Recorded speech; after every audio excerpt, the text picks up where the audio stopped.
It is a walkthrough weird Wednesday here on Birds 365 holiday week, which means we're doing things a little differently today. Yeah, we're still looking back at what the Eagles had to do to come back and win over the Colts on Sunday, but we're jettisoning ahead to Sunday night because the Packers will be here before you know it, because we're not going to be here the next 2 days.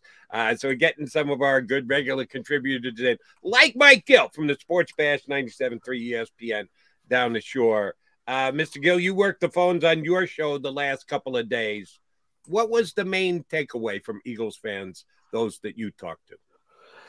I got to be honest, Jody, it was like 50-50. I'm a little surprised. Some people are – I don't know that it's because I'm a pretty rational guy. Have I talked my audience down to the importance of regular season games in all sports? Like, I was looking back through last year's Rams season. They won the Super Bowl, you know. They were the best team in the league. At one point of the season, brace yourself, everybody, they lost 3 games in a row and still were good enough to win the Super Bowl. Yeah. You're not going to play your best 17 weeks. Like, it's just not happening. The good teams find ways to win when you're not playing your best and you have injuries. And this team is going through some key injuries right now. And another part of this that is, weird is I actually think the Eagles match up better against better teams. These teams that don't have as much talent as them, that try to slow the game down and muck the game up a little bit, they're not built to beat teams that want to pound at you the way that the Colts do and the Titans do and the Giants are going to want to do. So I'm a little surprised at some people being rational about it, but then you have the other side of the coin of the offense is a mess. This defense still needs to blitz more. The defensive coordinator stinks. So it's been kind of 50-50 this week, guys. 50-50 is pretty good, Mike. I said it yesterday. Yeah. I was shocked at how rational people have actually been. Maybe it's the holiday season. I don't know. Yeah.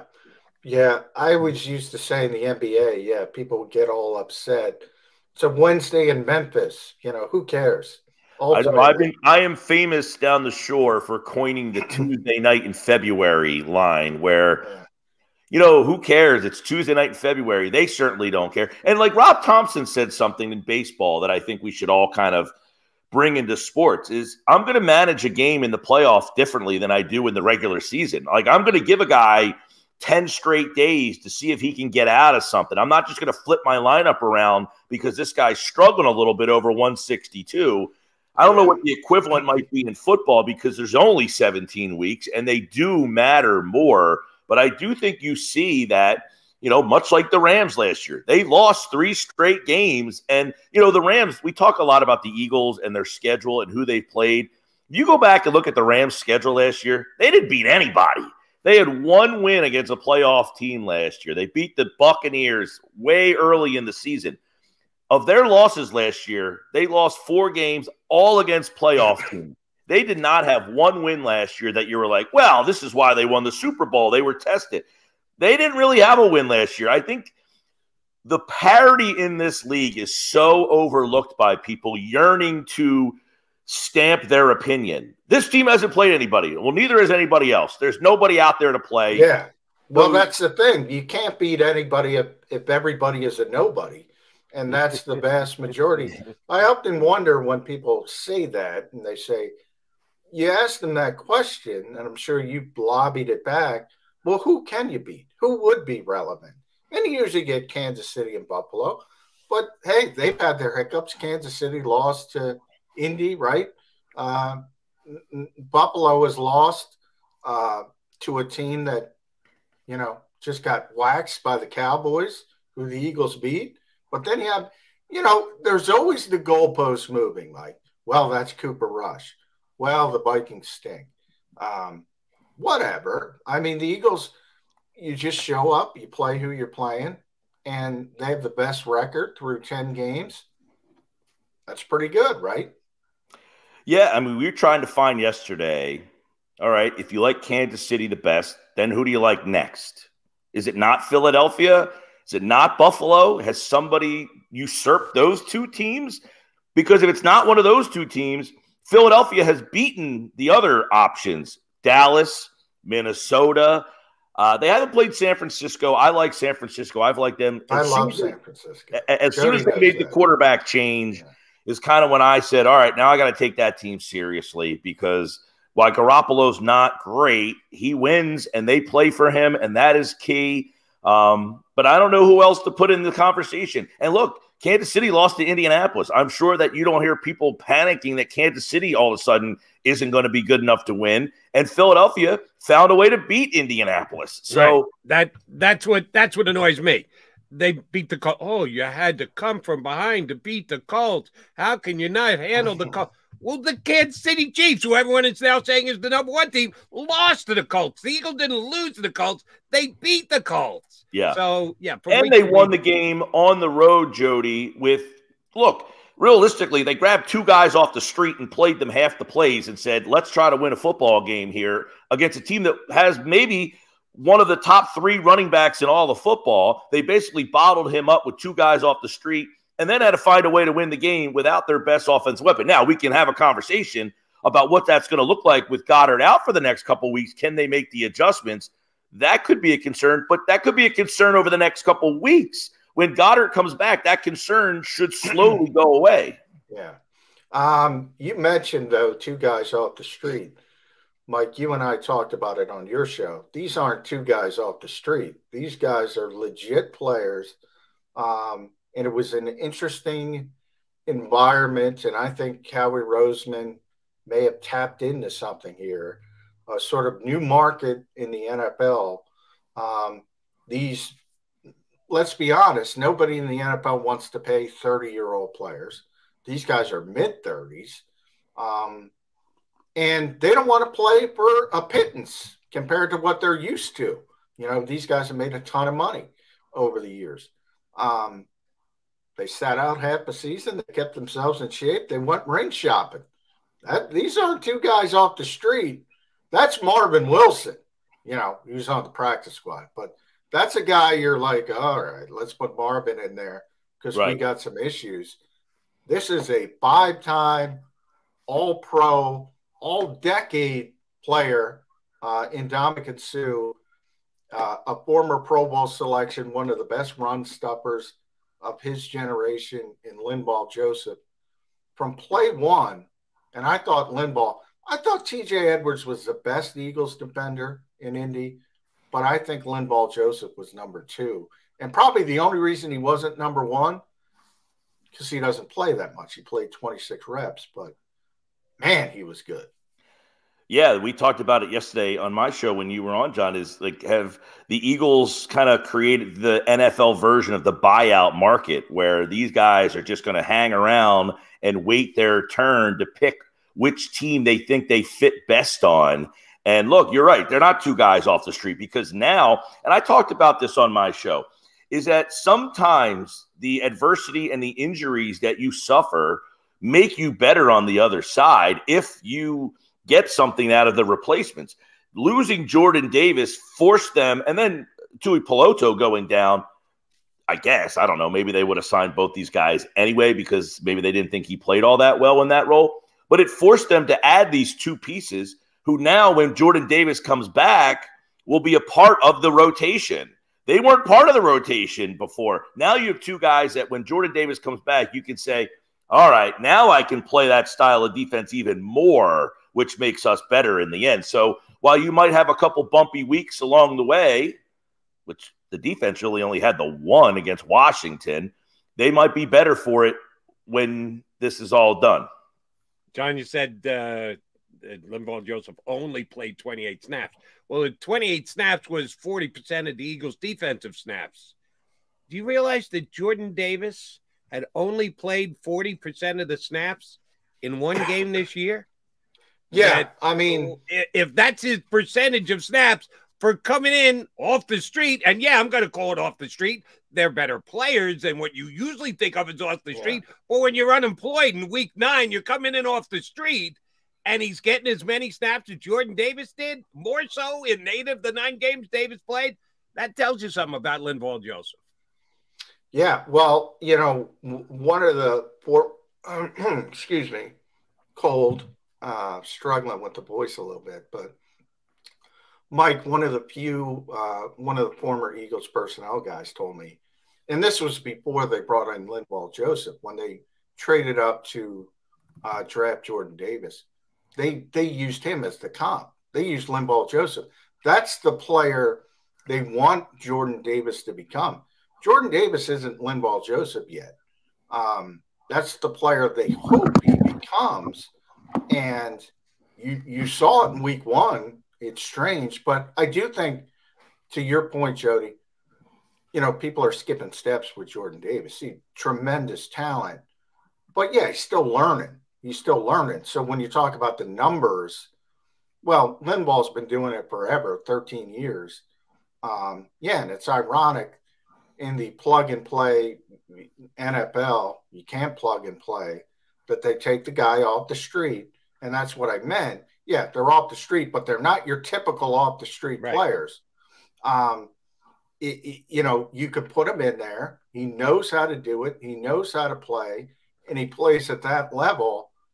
I don't know if this is going to happen every year, but I think other teams are going to follow what the Eagles did. Well, it's going to be tough because of the position those guys play helps to be able to come in and be able to, hey, listen, we need you to basically sit there and plug a hole. I'm sure there's more that goes into it than that. But as opposed to bringing in a wide receiver or a veteran quarterback or a veteran, tight end that has to go through the terminology. But that said, Jody, the 40% of snaps that Linval Joseph plays, if Davis come back and can get 30 to 35%, that means that John Gannon can call that style of defense exponentially more than he would have possibly before, because with Davis out there, all right, I can go 5, 3, 40% of the time. And I think that's high for Davis. I don't know that he was quite at 40 for the season. He was working his way there. No. Now, hey, I can play Davis on this drive. I can rotate Joseph for the next 2, get Davis back out there for the 5th drive. So it seems that he can now run that odd man front with the guys that make sense a lot more moving forward here. Yeah. Defense as a whole, I want to shift to, because I think, and happy Thanksgiving, Mike. I think there's going to be people all over the Delaware Valley that have, their football conversations at dinner. And I think you're going to have a bunch of grandfathers and saying, oh, the Eagles can't play defense. The Eagles can't do this. And Buddy Ryan did this. And Reggie White did that. And my buddy Seth Jr. does this. That's going to be one of those guys. And, the comp is always, and I mentioned this on your show, the comp is always the Buddy Ryan, the Jim Johnson Eagles. Why are people comping the Eagles defense to Buddy Ryan and Jim Johnson and the 85 Bears and not the rest of the NFL today? Yeah. Today. Because of the rest of the NFL today, they're second. They lead the league in takeaways. They lead the league in interceptions. They lead the league in yards per play allowed. They lead the league in drives ending in turnover. What more do these people want from my buddy Jonathan Gannon? Well, 5 of the top 6 teams that blitzed the most last week, they all lost. Yeah, say that again, Mike. Say that again. Of the top 6 teams in blitz percentage, 5 of them lost last week. The only team that won was Miami. They blitzed the 5th most. The top 6, 5 of the 6, all were losers last week. Look, the style of game has changed. The rules have changed. Yeah. That's a big problem. The rules changing has dictated having to change the way that you do things, unfortunately. Everybody is used to seeing these guys flipping around the field and crushing a quarterback from the backside, the ball going flying up in the air, somebody picking it up and running, or guy getting hit and the ball floating up in the air and there's an interception. Well, teams can't really do that anymore. You can't hit the quarterback. If you do blitz the quarterback, there's a good possibility that you get hit too low, roughing the passer. You hit them too high. You hit them down below the knees. So everybody is trying to find ways to get to the quarterback without having to send extras. They sent TJ Edwards on a blitz last week. That didn't work. Matt Ryan found him right away and went right after him. So, yeah, I mean, do we like the game? I think aesthetically we could say I liked the game of football when I was watching it in the 90s, like watching all the big hits. I'm with you.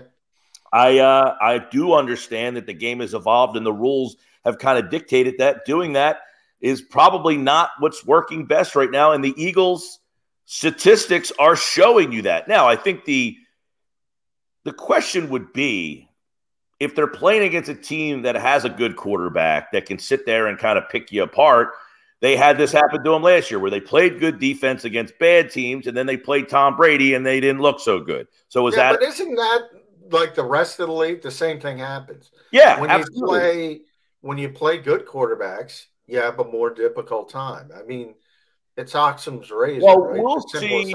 This should be interesting this week against a good quarterback who has limited weapons of what Aaron Rodgers does. Do they say, Aaron, this team is going to let you throw the ball around the yard, have at it? Or are they going to try to do what a lot of other teams have tried to do, run the ball, because they can run the ball pretty well. Yeah, but you got to admit, the Eagles got beat by Taylor Heineke, which Johnny Mack says he's a journeyman, not going to be a full-time starting quarterback. So it isn't like only time the Eagles ever lose is when they're playing a superstar quarterback. No, they got beat by a run-of-the-mill quarterback just last week. And if you're going to attack Jonathan Gannon, and I'm not as big a fan as John is, maybe not as you, Mike, but I'm a fan. I don't consider myself a Jonathan Gannon detractor by any stretch of the imagination. I'm more of a fan than I am a questioner guy. People attack him in the wrong way. Yeah, screw the blitz. The blitz doesn't happen in the NFL. The Eagles don't have a blitzing team. The Eagles are doing all these things right without the blitz. So why do you need the blitz? The knock on Gannon should be his inflexibility. When another team goes to 3 tight end sets and you've still got 5 DBs out there, why? Yeah. Why? Oh, because it's my philosophy. That's the way we play. And God forbid that I ever adjust and change. That's the only knock on Gannon, is that he's inflexible. He's too stubborn. His defense is the only way to play defense in the NFL. I can certainly agree, Jody, that the games where they struggle sometimes defensively, that maybe the adjustments weren't made quick enough. You know, they talk about you got to wait to halftime to make these adjustments. Meanwhile, they got iPads on the sideline the whole damn game. You go over there, you hit play. You know, we had Joe Valerio on yesterday who said, listen, when I played in the 90s, you got 2 faxes sent down to you of an aerial shot of the field. That's all you had to study. And that's why you had to wait to halftime to make adjustments. Now you have an iPad. You watch the damn series 10 times before you go back on the field, and you can see everything. So those adjustments need to be made sooner in games. There's no question. I think one of the problems, you know, the games that we look at where they struggled defensively and you're like, they didn't make the adjustments. The 2 games that stand out, it's Detroit and Dallas, where they had 2-score leads. And generally, your mindset is these teams are going to pass to try to get back in the game. Yeah. And he's playing for pass, and these teams are saying, you know what, we're going to stick with the run. And that got them back into the game. Now, if you go to a run defense, do they start then throwing and then hit you over the top? So it's almost like he said, I'll let you get some chunk yards on the ground. I'm just not letting you beat us over the top. So I guess it's how you – I don't know. Are you okay giving up a bunch of yards on the ground if they're not going to score explosively? Or would you rather say, oh, you're not going to run the ball on us, so we're going to beef up the run, and then they take that shot over the top and you're not ready for it? Yeah, and that's, you know, JG has said it, I think, 10,000 times now. Quickest way to get beat is over the top, and that's the whole philosophy of the Eagles defense, which can be frustrating at times. The Billy Davis style of defense. Yeah. Just beat us over the top. Yeah. Yeah, I would go more Big Fangio, but we could throw Billy Davis. But that's the thing. Some people do it well. John, you remember when Billy Davis was here, we talked about X plays all season long. And that's because, you know, that's the part that bothers me. Jody brings up the inflexibility. That's the part that bothers me. The part that bothers me is the group thing. Like everybody in the league is the same now. And that's one of the things with Chip Kelly. You know, Chip doesn't get enough credit. His whole philosophy, in a lot of ways, changed this league, whether people realize it or not. You're right. They were the ones who started talking about explosive plays. And now all this coaching staff says, turnovers, explosive plays. We talk about stats on here all the time. They don't give a flying you-know-what. They don't care. Turnovers, explosive plays. Turnovers, explosive plays. That's what they want to win. Aren't explosive plays dictated by stats? No, I'm not. It's not. Yeah, they put 10-yard runs, 16-yard passes. I'm saying the only two stats they care about, Jody, are winning those two categories. Everything else, number of sacks. We always talk about sacks at Philadelphia. They do not care. They don't care if it's 9 or 2 if they win the explosive play battle. And quite frankly, and I think I might have said this a week or two ago, is they didn't care so much about him before. Jim Johnson used to tell the guys, I don't care how many yards you give up, from 20 to 20. Give up as many as you want. Just don't give up 6. 17 points is the number. That's where we need to be. You can give up 800 yards, but if you only give up 17 points, we should win the game. And I think a lot of people look at, well, they're dinking and dunking and running all over us up and down the field. These teams don't care as long as they don't end up with 7. Yeah, 17 points, you're right, is the mark, and we were at 10 games, 8 games, they've hit it. That's pretty good. The big thing for me, too, is didn't they lose both? Sorry to interrupt. Didn't they lose both explosive plays and the turnover battle this week and win the game? Yeah, and that typically doesn't happen. I don't know if they lost explosive plays. I have to look at that. The big thing for me, guys, is what's the ceiling? Because you're not going to play this lights out, shutout offense or defense every week. Go back to the year they won the Super Bowl. The first week of the year, they needed a tremendous defensive effort to beat Atlanta. They had a great defensive effort to beat Minnesota. They did not play good defense against New England. But when push came to shove, they got the play they needed. So on that given day, is the ceiling of your team good enough? And the Eagles' answer is clearly yes. If they play their best, now, they may play a game where they don't play their best. But if they do play their best, this defense is good enough to carry them. Now, I think a key is, and this is why Dallas, I think, is in some trouble. Dallas's defense is similar to Philly. They don't stop the run. They force turnovers. They get to the quarterback. But to ask them to go on the road for 3 straight weeks and have to play stop the run or on the road for 3 weeks in a row, I'm not sure that's a formula for them. If they only have to do it twice and they're at home, I think Dallas then is a team that you're like, that defense's ceiling is good enough.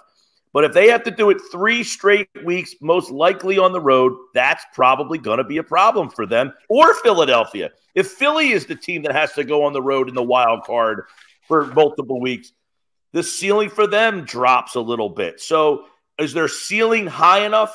1,000%. Are you going to get that for 3 straight weeks? Unlikely. Yeah. 10-10 was the explosive play. But the Eagles generated a little bit differently than the NFL. And they would count the Miles Sanders play. I can't remember which was the longest play of the day for the Eagles, by the way. They count that as an explosive play. So and that would have been their longest play. To Jody's point, yeah, they count that. So to Jody's point, it was basically even. But that's why they struggled, right? That's the 2 categories they care about. And when you win them both, you're going to win the game, statistics say. The fact they struggled in both is why they struggled in the game. But that's the mark of a good team. You find a way to win, even though you struggled a little bit. That's kind of the mark of a good team, is it not? Mike, I need your take on this. I brought it up yesterday with John and with one of our guests. And John and I talked about at the top of the show, the play calling and trying to figure out how to adjust without Dallas Goedert. what you do instead, what changes you make, how you do things differently. I thought going in, maybe something they would do would be throw the ball to the backs more out of the backfield. They didn't. They had all of 3 pass plays to the back. Now, the Eagles may count the pass interference play to Miles Sanders as a big play, but it was a penalty. It wasn't a completed pass. It wasn't a chunk. It was a chunk penalty, as a matter of fact. But they ended up only throwing it to the backs 3 times. And so far this year, they've only thrown it to the backs like 32 times. For the entire year, through 11 games, through 10 games, 32 times. Last year, they targeted the running backs 90 times. They're on a pace to do it in the 50s this year. So not only are they not doing it as much as they did last year, they're doing it significantly less. Why do you think that is? Can't answer that question. It's baffling to me as well, Jody. I brought this up on my show. Miles Sanders had 50 catches as a rookie for 500 yards, over 500, like 517. That's 10 yards a catch. Why is he not a part of the pass game? Boston Scott has displayed whenever you need him, when Sanders has been out, and there are games where Scott has had to carry the load, he has shown the ability to be able to catch the ball out of the backfield. Gainwell has been a huge disappointment because you thought his reason of being selected was to be the guy who catches passes out of the backfield. Yep. Well, he can't do it. One of the other 2 can. Why are they not a part of the offense? Bewildering to me, specifically now with Goddard out. When you don't have Goddard there, those 2 guys should be your safety valve and check downs and be able to have, all right, now, Carson Wentz did not like to throw the ball to the backs. I mean, he liked to always take that shot down the field. Does Hurts not like throwing the ball to the backs, or are they just not implementing them into the offense? But for me, Sanders had 50 catches as a rookie for 500 yards. That's 10 yards a catch. That needs to be a part. Since that rookie year, he has 66 total catches. It's unbelievable how that is not a part of the offense. Miles has regressed as a receiver. But I've actually talked about this with we'll throw the ball to Boston Scott then. With Nick. And, Nick was kind of pounding his head against the wall for a while. And he said at some point, you don't realize what you have until you have it. So what he was saying, from a coaching perspective, that's the logic. That's what everybody says. You want to get the back. You want to have the guy above. With Jalen Hurts, what, are you going to dump it off to Boston Scott for 6 yards and he's going to run for 15? He just keeps it and runs for 15. So from their perspective, they're like, all right. Now, when they get involved with the I'd rather Boston Scott get hurt than Jalen Hurts. I'll just interject with that. Yeah, everybody brings up the injury, but I always go with, remember how he got hurt last year in the pocket, not outside the pocket. He's very good at protecting himself as a runner. But my bigger point there is always you can't legislate injuries. Take advantage of the player you have, and the Eagles are doing so. Where they got to get better is when it's a design play, when it's a screen play to Miles Sanders or Boston Scott or somebody like that. Now, they've been very good on screen plays with Dallas Goedert. That's it. Nobody else can run a damn screen on this team. Part of that is because Dallas is really good, and those guys aren't good. One of the things our buddy Paul Domowitz said, they had good pass catching. What was it, Jody? Yeah, you're shaking your head. 2 good pass catching options. Yeah, I don't agree with that. I don't agree with that. We're 3 years removed from Miles being that, and Kenny Gainwell. That may have been the thought process when they drafted him, but he's had more drops than he's had catches this year. It's not fair to compare anyone to Christian McCaffrey, but these guys ain't Christian McCaffrey. They're not good pass receiving backs. So until they get that type of back, and the hope was Kenny Gainwell would be that, but he hasn't. He hasn't been that. I don't know. I'd rather have the football in the hands of Jalen Hurts. Well, and one of the issues, I guess, moving forward here, to go back to Jody's, original kind of point without Goddard, what you do offensively, when you have Calcaterra or Jackson on the field, you know what's coming. They can't block. They tried to block last week with Calcaterra. He got called for holding. If you have Stoll on the field, you know that most likely you're going to run the football. So now you have too many tells on the field, which means you've got to get creative and either get more Zach Pascal out there or get the backs involved a little bit so that you can at least try to decoy what your play call might be. Because when Calcaterra is out there, it's like when Dallas puts Parsons at middle linebacker. All right, we'll throw. If Parsons is lined up on the end, we're going to run the ball at him. If Calcaterra's on the field, they're going to throw. If Stoll's on the field, most likely here comes a run. So the Eagles have to figure out how to, decoy what they're doing with the personnel grouping on the field. Now, the problem is with Micah Parsons. If he's playing middle linebacker, you can throw the ball, but he'll run you down. Yeah, that guy is unbelievable. That guy isn't. He's not telegraphing anything. But I agree with you, Grant Calcaterra. Yeah, he's telegraphing everything. And think about that last week, guys. The tight ends all three of them had a penalty last week. So trying to replace Goddard with three guys, and they all got penalized in different ways. All right, this might sound a little overcritical, and I don't want to do it because I think he's done a phenomenal job. I think he's the executive of the year in the NFL. Howie Roseman missed the boat by not getting the Eagles a running back at the trade deadline who can make plays out of the backfield? I guess it's a fair question to say, hey, do we like the complement of backs we have and what they do? I think they like Miles Sanders. I think they like Boston Scott. But you can ask the question, do we have every trick in the bag? And sometimes you just can't get every trick in the bag. I don't know. Is there somebody out there? Still, look, guys are getting released. Henderson just Alvin Gordon, Darrell Henderson. Yeah, I mean, there are guys out there that I guess you could still keep kicking the tires on. To say, hey, is there somebody that can catch the ball out of the backfield that will serve us a little bit better than what we have? Maybe they're inside saying we don't really need that guy. But as what we do, pundits and fans, we try to perfect the roster as much as possible and say, well, you've got three guys who do this. Can you get another guy who does something a little different for them? I think it's a fair question to ask. They might not value the running backs catching the ball as much as we're having this conversation in YouTube land. Yeah, it's an interesting question because, their history says they do value it. Nick Sirianni and Shane Steichen. If you think about Nyheim Hines and Indy, Austin Eckler, right, with the Chargers, it says they do value it, but then they got Jalen Hurts, man, and they said, well, it's not that big of a deal.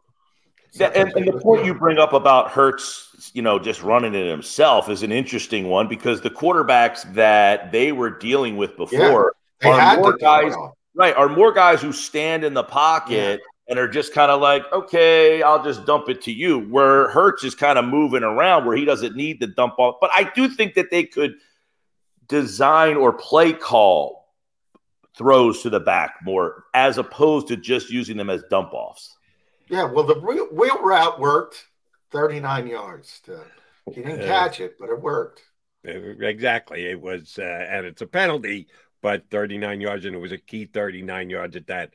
Sanders, by the way, 50 catches, 500 yards. He also had 3 touchdown catches that year.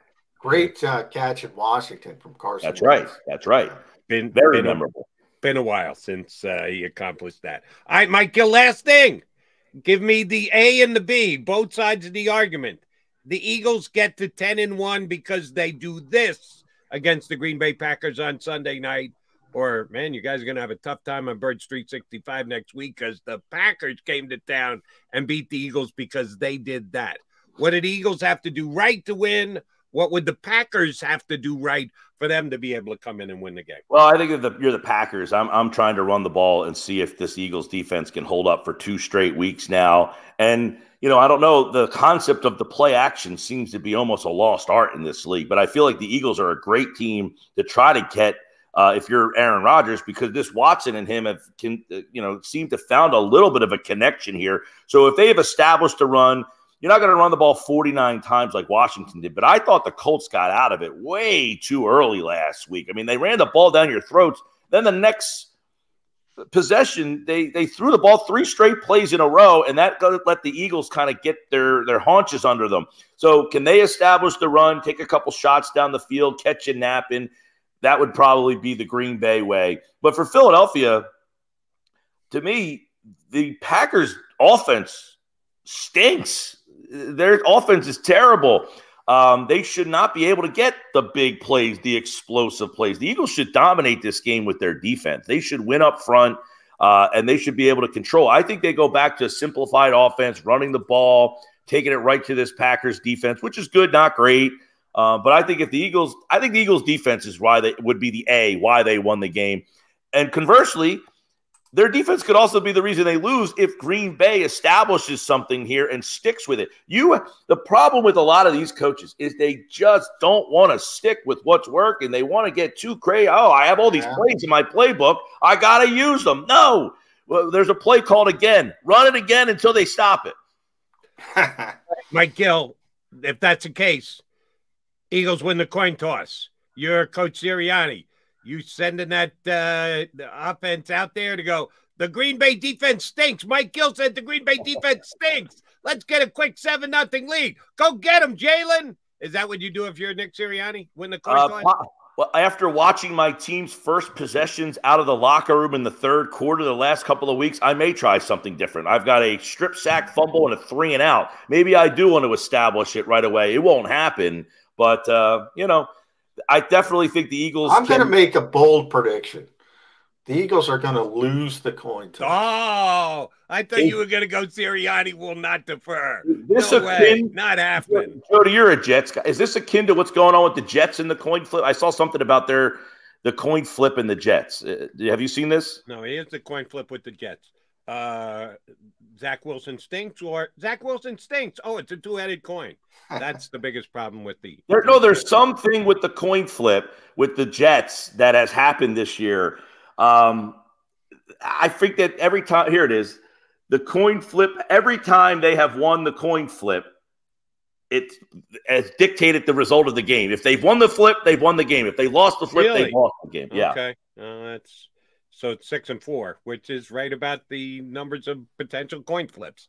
So it's not as outrageous as the Eagles winning 9 out of 10 and deferring every single time. Maybe no, I'm not even going to try. I'm just going to get myself upset again. Yeah. Never upset when you join us, Mike Gill. Hey, have a happy Thanksgiving. Don't eat too much, but don't eat too little, big guy. All right, everybody. We'll talk to you next week. Yes, thanks, Mike. That's Mike Gill. If you get south of, say, Washington Township, for those of you in the Delaware Valley, if you're driving around in your car, you can get Gill in the afternoons on 93.7, the Sports Bash ESPN radio. All right, Jody McDonald, John McMullen coming back. We'll have some fun coming up in less than 20 minutes. The voice of the Eagles, en Espanol. Ricky Ricardo's going to join us. I got a couple of NFL points I want to run by John when we come back because, we got a good Thursday. Tomorrow is going to be a good football day. Usually on Thanksgiving, at least one of the games is a stinker. Wow. And chances are one will turn into a stinker. But on paper, they all look pretty good to me. A couple of things more for Johnny Mac with me, Jody Mac, coming back here on Birds 365. Don't wait until after Thanksgiving